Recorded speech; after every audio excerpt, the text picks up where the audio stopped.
গরুর মাংস, মাছ, নিত্য প্রয়োজনীয় প্রায় প্রতিটি দ্রব্যের দামের আগুনে যেন হাত পুড়েছে মধ্য নিম্নবিত্ত শ্রেণীর মানুষের। তবে ব্রয়লার মুরগির মাংসের দাম কমে আসায় কিছুটা স্বস্তি ফিরেছে জনমনে।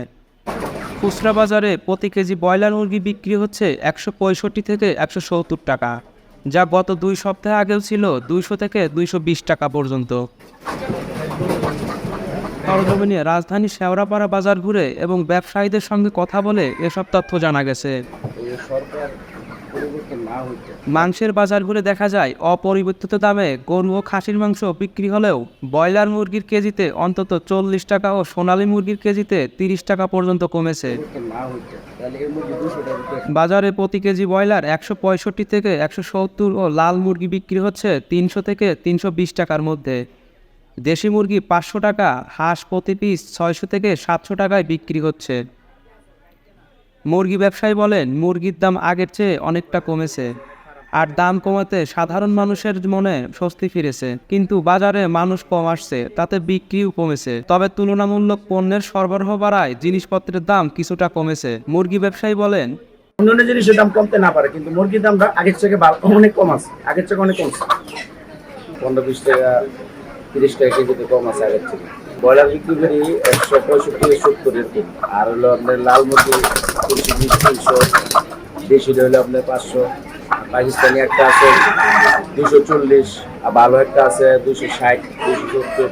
হাঁস মনে করেন 600 টাকা পিস আছে, 700 টাকা আছে, মানে হাঁস হইলে পিস হিসেবে আর কি। এটা মোটামুটি আগের থেকে, কারণ মানুষ তো হঠাৎ করে বাংলাদেশটা একটু চেঞ্জ হয়েছে, তো এই জন্য মানে আগের চেয়ে একটু বেচা কিনা একটু কম। মুরগির দামটা কম, কিন্তু বিক্রিও আগের থেকে একটু কম। তারপর মোটামুটি আলহামদুলিল্লাহ আগের থেকে মানে ভালো অবস্থায় ভালো আছে। সিন্ডিকেট, দালালি, ওই যে জিনিসটা ছিল, ওটা যদি পুরোপূর্ণ বন্ধ করতে পারে, আর ফার্মের যে খাবারের দাম আছে, বাচ্চার দাম আছে, ওইগুলি যদি কমাইতে পারে, তাহলে মুরগির দাম আর কমতে পারে। আর যদি ওইগুলি না কমায়, তাহলে মুরগির দাম কমবে। খাসির মাংস বিক্রি হচ্ছে 1100 টাকা কেজি। মাংসের দাম কমেনি। গরুর মাংসের এই দামের কারণে সাধারণ মানুষের মনে নাভিশ্বাস উঠেছে, ফলে বাজারে বেচা কিনা নেই। মাংস ব্যবসায়ী বলেন, দাম না কমার কারণে আমাদের ব্যবসা বাণিজ্য আগের থেকে অনেক ডাউন। গরুর মাংসের ব্যবসায়ী বলেন, যদি গরুর খাবারের দাম কমে তাইলে কমবে, আর যদি খাবারের দাম বাড়ে তাহলে বিক্রি নাই, একদম কম। তিনি আরও বলেন, গরুর খাবারের দাম না কমলে গরুর মাংসের দাম কমবে না, আর এই খাবারের দাম বাড়ার কারণে গরু বেশি দামে কিনতে হয়, আর বেশি দামে কেনার কারণে মাংস বেশি দামেই বিক্রি করতে হয়।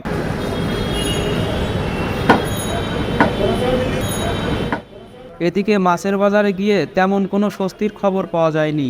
আগের মতো চড়া দামে বিক্রি হচ্ছে প্রতি কেজি পাঙ্গাস 200 থেকে 220 টাকা, তেলাপিয়া 200 থেকে 250 টাকা, চাষের কই 250 থেকে 270, ছোট রুই 250 থেকে 260, বড় রুই 300 থেকে 350 টাকা, কাপ জাতীয় মাছ 300 টাকা, বড় চিংড়ি মাছ 1200 টাকা, মাঝারি চিংড়ি 650 থেকে 700, ছোট চিংড়ি মাছ বিক্রি হচ্ছিল 500 থেকে 550 টাকায়।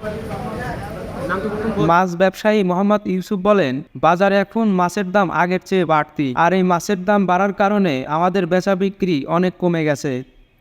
বাজারে ক্রেতা নেই বললেই চলে। মাছের দাম বাড়ার কারণ জানতে চাইলে তিনি বলেন, চারিদিকে বন্যায় ভেসে গেছে অনেক জেলা, এতে খামারিরা পর্যাপ্ত পরিমাণ মাছ বাজারে সরবরাহ করতে পারছেন না। আবার কোথাও কোথাও হ্যাচারিগুলোতে পানির পরিমাণ বেশি হওয়ায় জাল ফেলতে পারছেন না। মাছ ব্যবসায়ী বলেন, ইলিশ মাছের সঙ্গে অনেক সংযোগ আছে, ইলিশ মাছের দাম কম থাকলে সব মাছের আলাদা দিক চলে আসে, আর ইলিশ মাছের দামটা বাড়ছে অন্যান্য মাছের দাম বাইরে আসে।